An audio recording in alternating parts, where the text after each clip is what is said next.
Jake, thanks for joining me. How are you? I'm good. How are you? I'm doing well. I wanted to talk about your journey, throughout college and then what it's like going through this pre-draft process. You transferred from Indiana State to Wake Forest. What was it like going through the transfer process, and how were you able to make an immediate impact at Wake Forest? Yeah, I kind of committed quick after I hit the portal after Indiana State.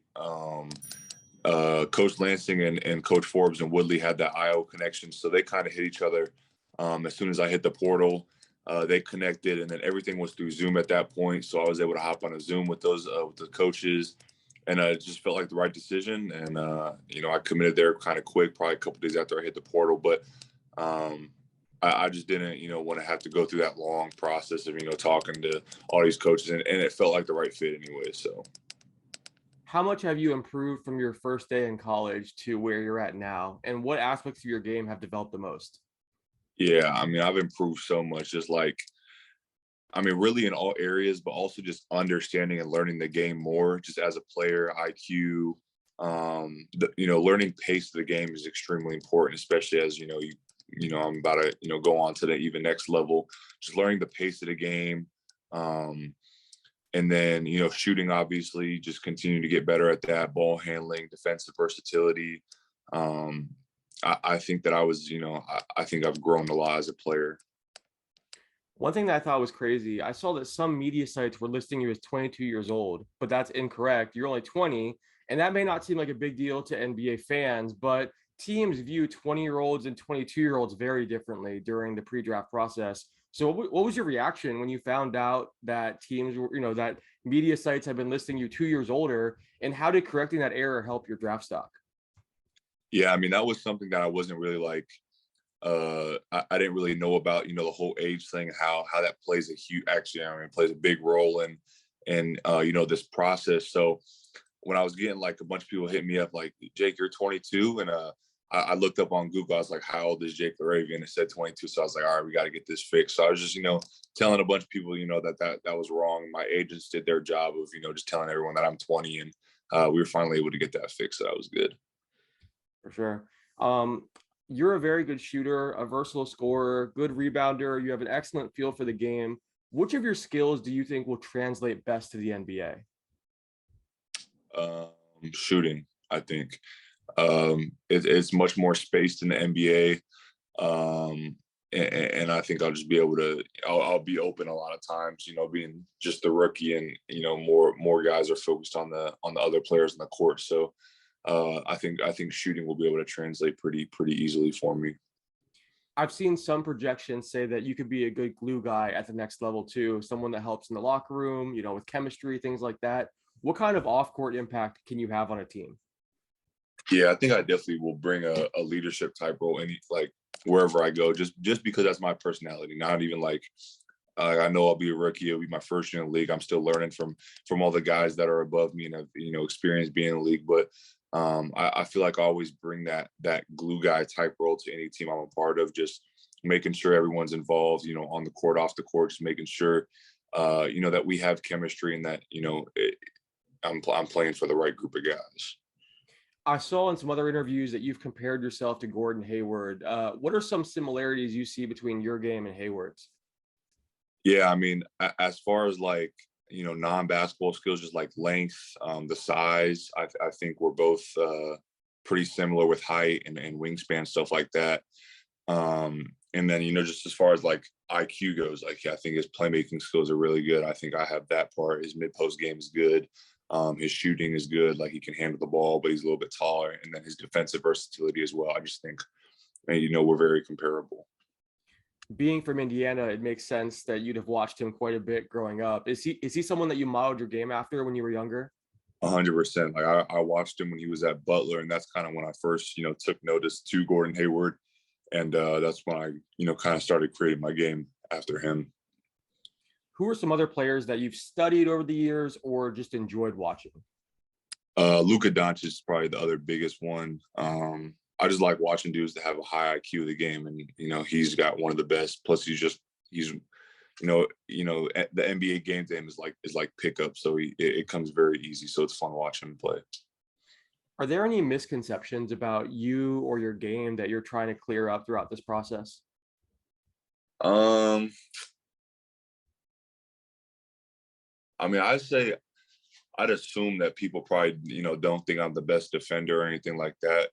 But I don't agree with that. I think I got, a lot of really good defending skills and, also versatility, just being able to guard multiple positions.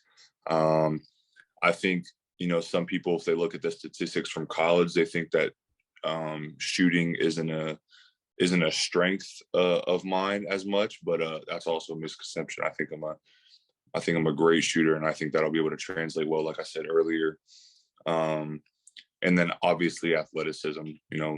People probably just think, but I think I'm sneaky with it, so I might give you a few sneaky athletic plays here and there. Yeah, you were one of the best shooters in the ACC. Do you think you can be one of the better shooters in this draft class? 100%. Yeah, yeah, yeah. I think I can. I think I can definitely prove that in my first year. I feel like you're one of the biggest sleepers in this draft. Are you looking forward to proving your doubters wrong and exceeding expectations in the NBA? Yeah, I mean, like that's always like proving people wrong is always definitely a motivation, and just like always having that chip on my shoulder. But yeah, that'll definitely be good for me, and just being able to get in the right situation though my rookie year, and able to do what I know I'm capable of. Yeah, I feel like so many young guys enter the NBA and they care so much about what pick they go and not necessarily about the situation.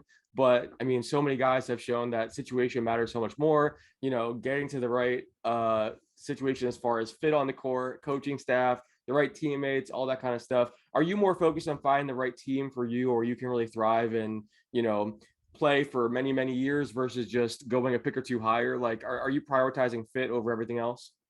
100%. Like I think it only matters if you're in the right situation for yourself, and if you're in the best situation for yourself, where you can grow your game, you can develop your game, and you can just like, I mean, I think it's being able the longevity of your career. I think that's more important. So I think I could be in the NBA for a long time. So just finding the right spot, early on is definitely key.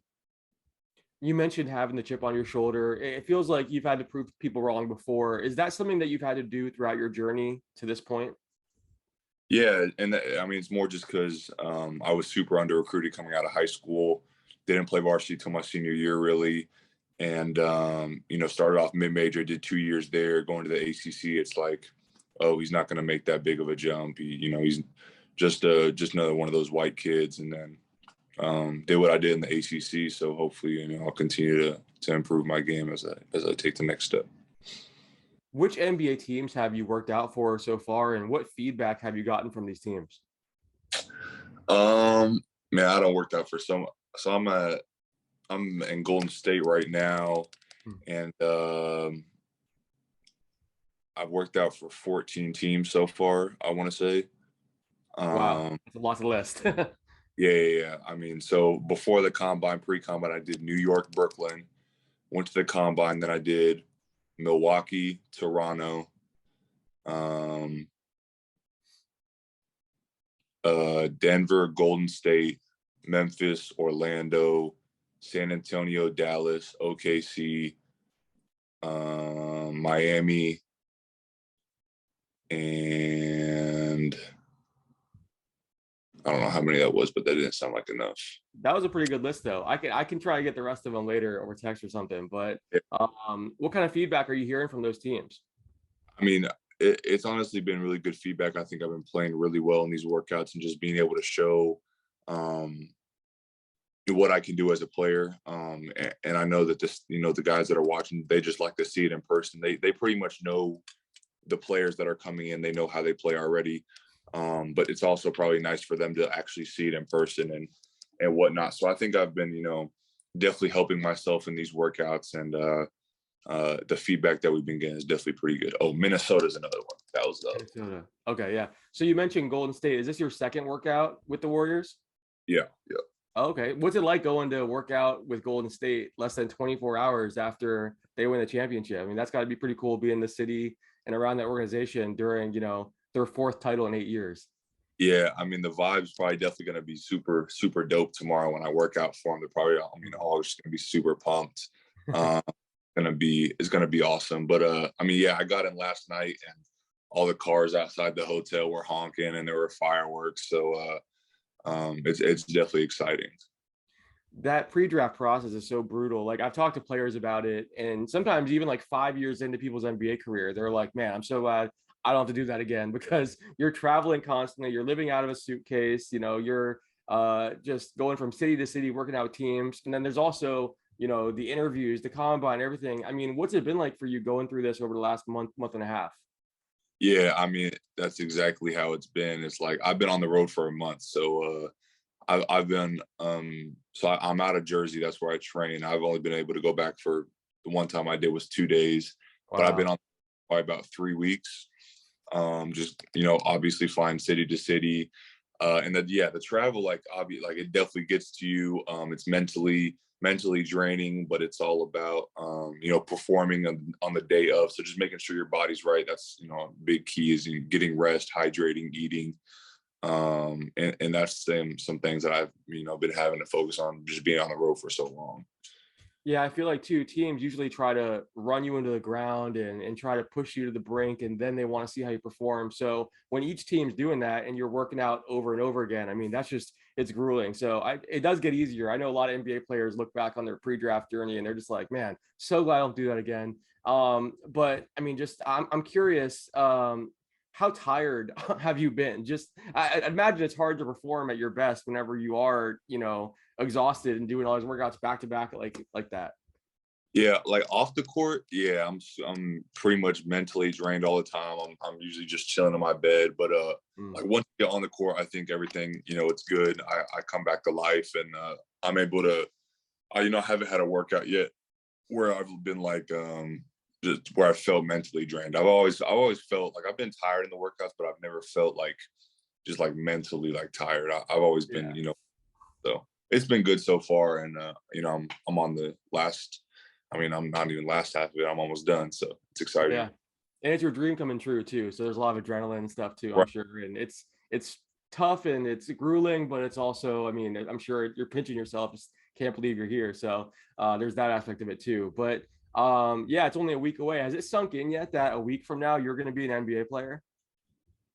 Nah, not yet. I mean, because I still have these workouts left, so I got to knock these out.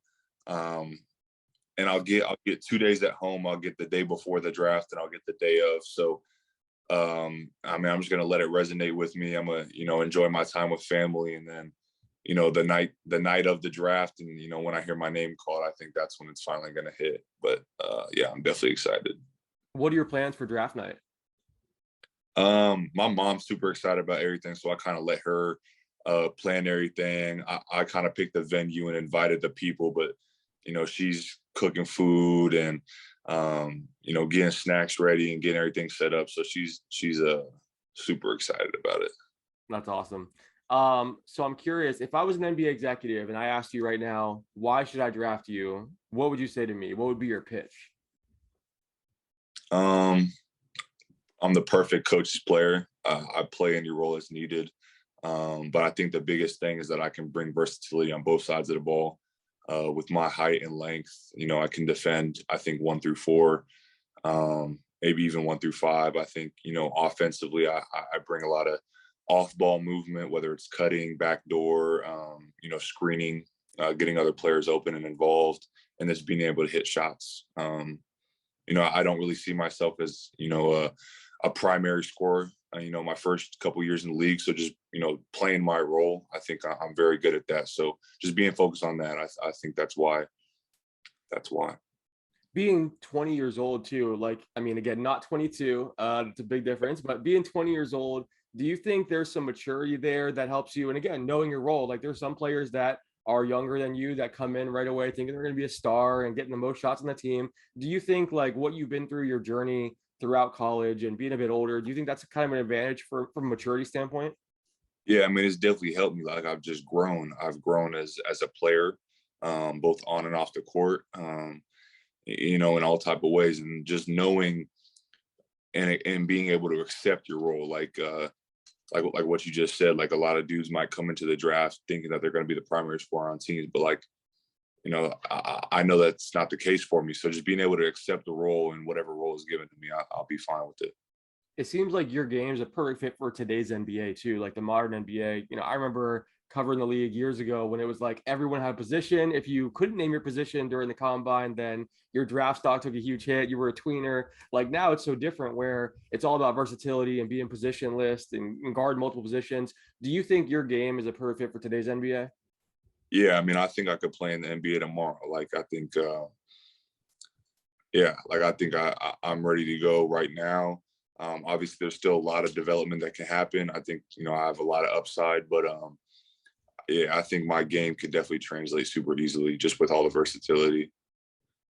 And then last question for you. Are there any players you've talked to who are in the NBA that have kind of given you advice, kind of knowing what to expect through this process, but then also just when you get to the league?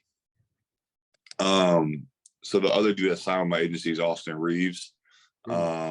Talked with him before, like the combine or anything like that. Just talking about what to expect with this draft process and a combine, and he talked with him a little bit, but he's pretty much the only one. Gotcha. Well, awesome, man. I appreciate your time and good luck next week. Yeah, I appreciate you, my guy.